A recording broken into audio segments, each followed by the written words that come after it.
Yo, there's a boy. Wimwega muthikiriria na mwiroreri wa Miaki na Maybe TV ngwiraga haha niho mucii wigue wi mucii. Riu ruhonge rwa jeshi rwa KDF ni rwarekereria ndumiriri kurumirira kunyitwo na guconorithio kwa abitha ao ana mwena wa Rũndũa ni borithi IAP.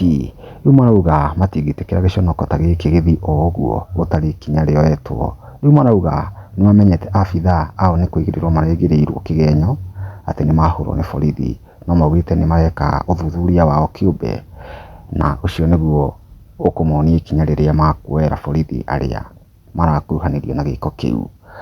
No niwe wakituika wa kurekererio ni jeshi kana ruhonge rwa jeshi iraru Kenya magi kana giko kiria kiragituikire gia gwikwo mwena uria wa Rũndũa kiramaconorithia muno tondu uti gwakioneka ti muthigari wa IAP ni agituika wa kunyita mujeshi aria tukiri jeshi nicio cigikorwo na hinya iguru ria thigari. Riu mawoni ma andu ni ngurani muno tondu ta Richard Mugo arauga atiriri ni gatemanwo gutiri wa mwana na wa mugongo. Riu akauga atiriri this singular act will not end well between both parties.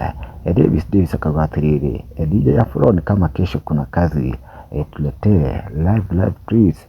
Kuna gatana akauga atiriri you think KDF ni watu wa kutishwa ni kiuria rakiuria haria. Titus Dunda akauga ama polisi wakae kama raia.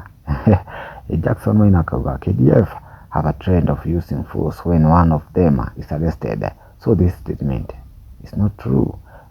Ngoma ni ngurani ma andu ndio ni waku kiri uriku tuko subscribe Miaki na Maybe o hamwe na gwishia o hinda ringi ni tumagara.